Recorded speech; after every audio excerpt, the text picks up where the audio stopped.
tell me about your tribe? About my tribe. Because I don't know a ton about you guys. Okay, so basically we are called Pueblo Indians. And I say Pueblo because there's different types of Indians. You know, there's Apache, Navajo, Plains, but we're considered Pueblo Indians. So New Mexico is based off of Pueblo Indians. So there's 19 Pueblos here in New Mexico that are affiliated or recognized by the state and the federal government. So Pueblo, what we like to say is you're in Pueblo country, you know, because that's what New Mexico is basically all about. We do have Apaches here, we do have Navajos here, but the majority of the tribes, if you want to call it that, are Pueblos. So like I said, there's 19 of us. We have 8 which are considered northern Pueblos. They would be north of Santa Fe. So that's where I come from. I'm from one of the 8 northern Pueblos. And then the rest of the Pueblos are southern Pueblos. So, you know, that would be like another 11, basically. Or we'll consider southern Pueblos. So Pueblos, we're very different. We're very unique. We're all the same. We all have a lot of similarities, but we all have differences too. The dances, the songs, pretty much everything you'll see is pretty similar with the regalia that we wear. However, it's different because some of the designs are a little different, and even the colors. The songs are pretty similar when it comes to like the beat or even how it's sang, but what makes it different too is the words. We all speak different languages, even though we're Pueblos. So from where I come from, we speak the Tewa language, and there's the 8 northern Pueblos that are back north of Santa Fe, as I mentioned. Out of those 8, 6 of them all speak Tewa. The other 2, which would be Picaris Pueblo and Taos Pueblo, they speak Tiwa. So that's the language they speak. And then if you come southern, past going towards Albuquerque, the Pueblos back out that way, they speak Keres. So it's a whole different language. And then of course there's Jemez Pueblo, they speak Walatoa. And then of course Zuni, they have their own language. Of course Navajo has their own language as well. So we all speak different languages. But the thing about Pueblo people is we are considered, we're not like nomads, I guess. We found an area and we stayed, you know, so that's why we live in adobe homes. So most people around the world, when they think of Indians, right, or they think of teepees. Us as Pueblo people, we don't live in teepees. We live in adobe structures, like actual homes that are with the foundation. So they're adobe made. And if you just look around here in New Mexico in general, New Mexico is basically made off of the Pueblo people. Everything that you see, especially if you go into Santa Fe, you'll see the buildings, it's all contemporary, but they're all Pueblo style because they have the flat roofs, they have the vigas that come out.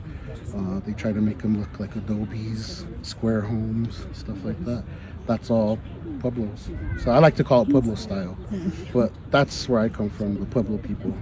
So, and then of course, we're all affiliated with all the other Pueblos too. So, you know, there's a lot of marriages that happen between Pueblos and that. So, like for myself in the group that I have, that's why we're called Matu. And in the Tewa language, Matu means family or all relations. So within our group, we're comprised of people from all the different Pueblos, because like my father is from Taos Pueblo and Santa Clara Pueblo. My mother is from Santa Clara Pueblo and part Powaki Pueblo. And then of course, you know, I have my cousins and all that, which are affiliated by other Pueblos as well. So that's basically how we have our group, but that's just kind of a quick little history of Pueblo people. Oh, that's cool. How long would you guys say that you've been here, or were you originally from here? Because I know there's a lot of migrations that have happened.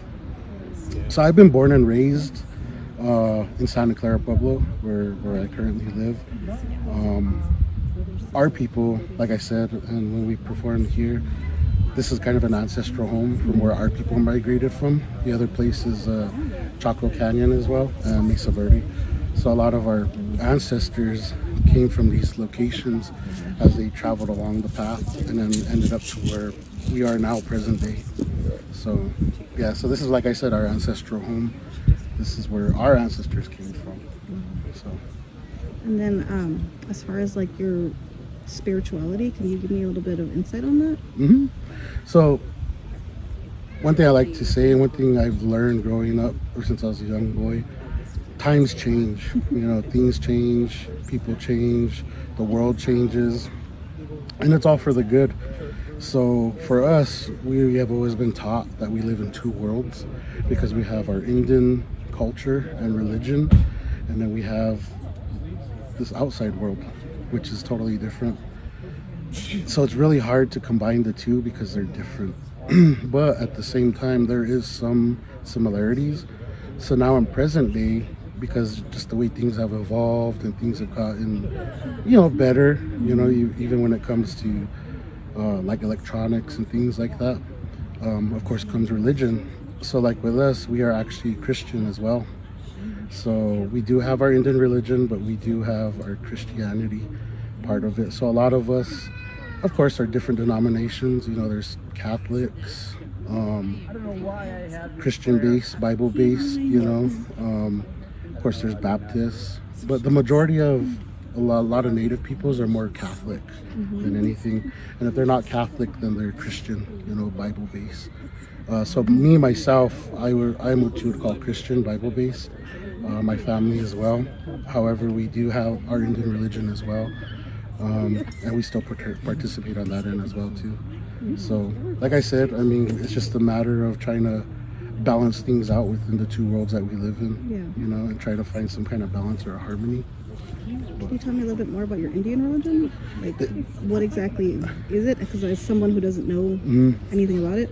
So Indian religion is pretty much like any other religion out there. And like I say, there's similarities, but there's differences. So the similarities are, we do have a creator. We call that in the religion like the creator, Great Spirit. On the Christianity side, we call him God. So the way we look at it and the way we're taught, because a lot of the Pueblos try to incorporate the Christianity of Catholicism into the Indian traditions, which is why another thing about Pueblos is we have feast days. Feast days every year. Every Pueblo has a feast day, and it's always the same day every year. And basically what that is it's basically like a Catholic day for the Pueblo. Every Pueblo is named after a Catholic saint. So like for us, where I'm from, Santa Clara Pueblo, we're named after Saint Clare through the Catholic Church. Okay. So Saint Clare, we have a feast day, which is August 12th. And basically we perform dances like what you saw today, or what we're doing here, throughout the village all day. And it's just a day of celebration and all that, but it was actually started through the Catholic Church, because a lot of the Pueblos were forced into Catholicism back in the day. That's how the Christianity came into the Pueblos, or with the Indian people. So it's a crazy history, a crazy story. A lot of natives, have embraced it and said, okay, well, we're Catholic now, incorporated into their lifestyle, their Indian religion, and tried to make it blend. And then there's others who are like, or no, that's not what I do because it was forced. That's not what we're about. So you get a lot of half and half. But like I said, Indian religion, there's similarities to Christianity, but then there's a lot of differences. We do have the Creator Great Spirit, which is basically God. However, over time, a lot of Indian religion has changed, kind of like what you see nowadays too, within a lot of the other religions, like Catholicism and whatnot. They'll say like, okay, we're not doing this no more, we're doing it this way. It's kind of the same thing. It's kind of really hard to talk more about it, like the differences, the similarities, especially when you're not familiar with it or you're not actually in it. The only way I can best describe it is whatever religion you're in right now, whatever you know about that, and if you know about another religion, you'll right away know the differences, but yet the similarities. For us, what we do and how I was taught growing up and what I try to teach my family is basically anything that's good, no matter what religion it is, just go with that, because as long as you're good and you do what you got to do, you'll always be blessed and you'll be fine. Like through our dances, that's why we do them, because it's a form of a prayer, it's a form of a blessing. And this is part of the Indian religion right here, of doing the dances. We do it in this fashion but we're not necessarily honoring a certain god or gods or anything that some people talk about, because a lot of Pueblos do stuff like that where they honor different gods, like a rain god, a cloud god, or whatever it may be. For us, we were taught there's only one creator, one god, and he just blessed individuals with these abilities to do certain things. So we're just doing our dances in that form, you know, of a prayer or a blessing or a thank you. And then if you relate it back to Christianity too, I mean, a lot of praising has been done through dancing. So see, there's that similarity part of it. But what you see here, this is actually a part of our culture. That's the Indian religion right there. That's our way of praying. That's our way of sharing our culture, our history, and our stories. So, Okay. yeah. Cool. And then I know you said that you guys usually do a hoop dance. Is that specific to Pueblo Indians? 'Cause I've not Technically, seen it. yes. Yeah. So, hoop dancing is a very, very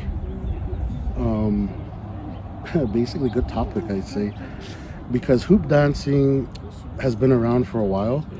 It's known by a lot of people, but it's also not known. There's a lot of people who have seen it, but there's a lot of people who haven't seen it. So hoop dancing, the story about hoop dancing is credit has been given to Taos Pueblo, which is here in New Mexico. Taos Pueblo has been credited amongst all natives and hoop dancers, and you know, like certain Smithsonians and stuff like that, of giving credit to Taos Pueblo for creating the hoop dance. So the story goes, hoop dancing was created way back when, like before the 1900s, but it was done in ceremonial form, you know, as a healing process. And of course it was done behind closed doors. I mean, we don't really know all the details, but it was just done privately. Over time, it was actually presented out to the public. But when that happened, the form of it changed. Not the meaning still is there, which means it's healing. You know, it's a healing dance. It's something that, you know, just purifies people or the land. However, it was changed because the dance was actually shared, and that's one thing among Pueblo people. They share dances, they share songs, you know, as gifts and stuff like that. So the hoop dance was actually created by Taos Pueblo and became more publicized, and the dance was shared with other Plains Indians as well as other Pueblo people. And from that point, people started creating their own style.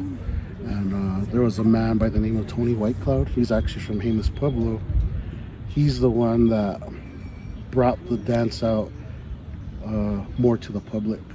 So he was taught the dance. He was taught, you know, what it meant, what it was about. And he actually started performing it on TV in the 1940s, as well as in public areas for big crowds. So people started to see the dance. Of course, it was very simple. He did it with 5 hoops. What we were told back in the day, the dance was only done with 1 hoop, and it was, like I said, ceremonial. Once it came out to the public, he started using multiple hoops and creating just very simple designs with it, and it was shown to basically the world. From that point on, it evolved even more. And another man by the name of Derek Davis, he's from Hopi.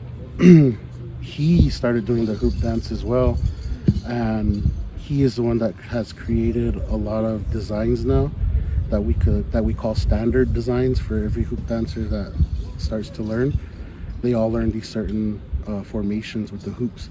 He was the creator of a lot of those designs, and people do them now. So pretty much every hoop dancer that you'll see, they're all gonna do at least one of those designs, because everybody learns with those designs. Now it has evolved even more to where there's so many more hoop dancers now, and everybody has their own style. So like for us, when we do it, we call it Pueblo style, because a lot of people do the hoop dance more in a powwow style fashion, which is basically like plains dancing, where they dance to the beat of a big drum with a bunch of singers, and it's fast paced, and it looks more like fancy dancing, you know, or grass dancing. Pueblo style is kind of more like what you saw with our Pueblo dances. That's what we incorporate more. So everybody has their own style, and of course it's evolved even more. The regalia is different from every dancer. The designs, people are starting to create new designs that have never been seen. My son has done a couple already, so it's really evolving even more now. But it's a very beautiful dance.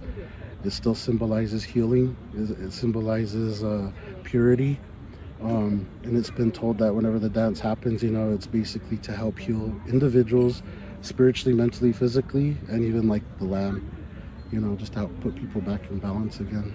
So it's never lost its meaning from the very beginning, but it's a really cool dance because everybody has their own way of doing it. So yeah, their own style. Yeah, I can't wait to see that because I haven't seen it before. Oh yeah, you'll like it. I mean, and that's just one style, you know, but there's some of those that you really get into, you know, and you're like, man, I really like that style, or I like their style, and both men and women do it. So yeah, it's really cool. And then as far as like your regalia, what is the significance behind that? So regalia, we call it regalia. We don't call it costumes. We don't call it, you know, like anything like that. We call it regalia because that's the everyday clothes like that our ancestors used to wear. You know, it's changed over the years, like I said, because back then, you know, they didn't have like monk's cloth, but now we use monk's cloth to make our kilts that the men wear. Of course, it's all hand embroidered, you know, with yarn and whatnot. Back in the day, they made everything from scratch. You know, they made their own cotton, you know, made their own string, weaved their own actual cloth. Like everything was done like that.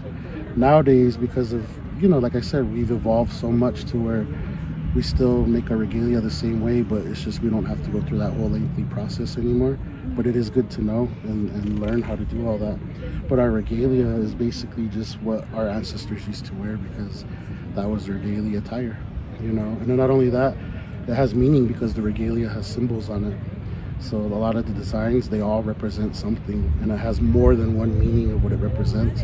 So like you'll see different designs on there. It could represent mountains, but it could also represent the clouds at the same time.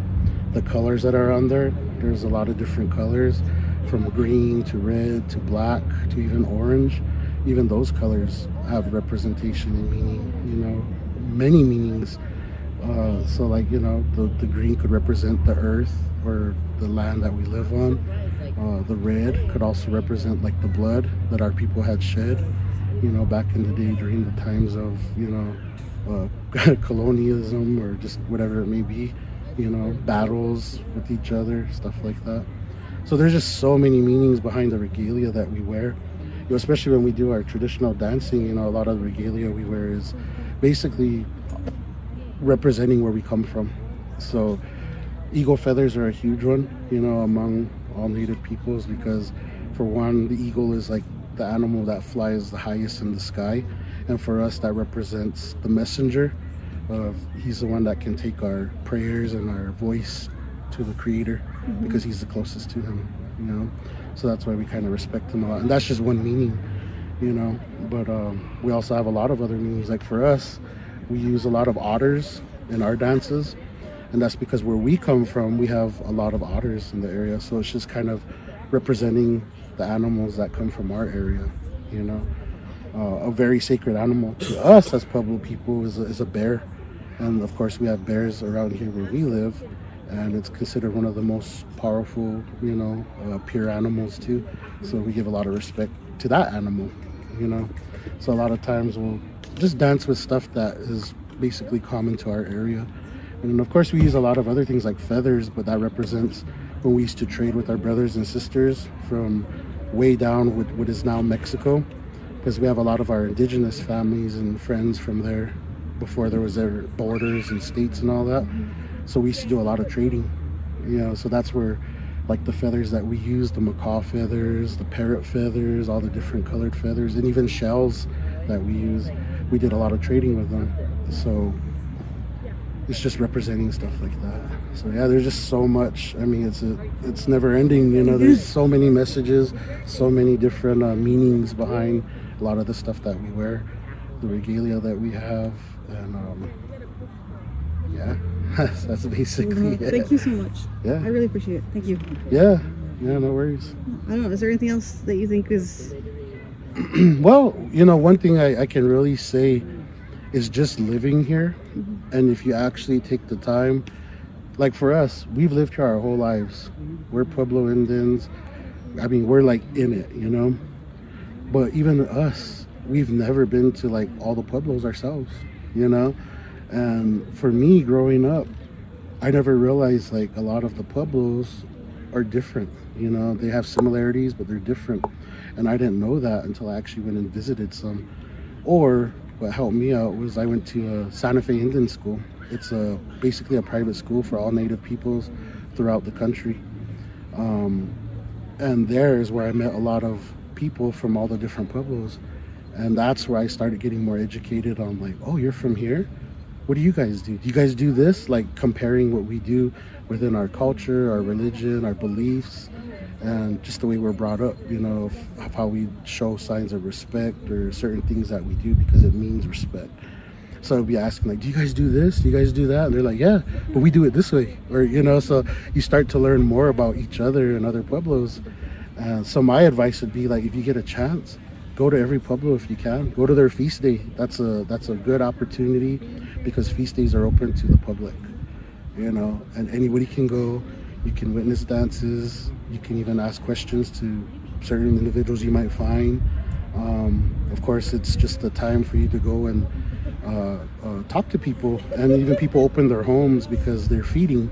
It's like a nice festival, or it's a nice time just to bring family together, and they're just happy that they want to share food with people because that's our way of, gathering people and sharing our culture and actually sharing, our respect with others. Is we open our homes and we feed people, so it doesn't matter who they are. You can come and go, you come and eat a meal and talk to people and meet new people and just learn the history of that particular Pueblo and even others. But that's what I would truly recommend is visit as many Pueblos as you can.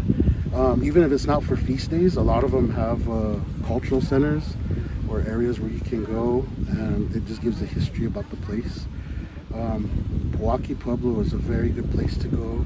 They have a museum that you can actually walk into and check out, and it tells the history of the native peoples, more so the northern Pueblos and even some of the southern, but it gives you a lot of history. Albuquerque, the Indian Pueblo Cultural Center, is another place to go just to learn more information. But that's what I would recommend. If you can, go to the Pueblos.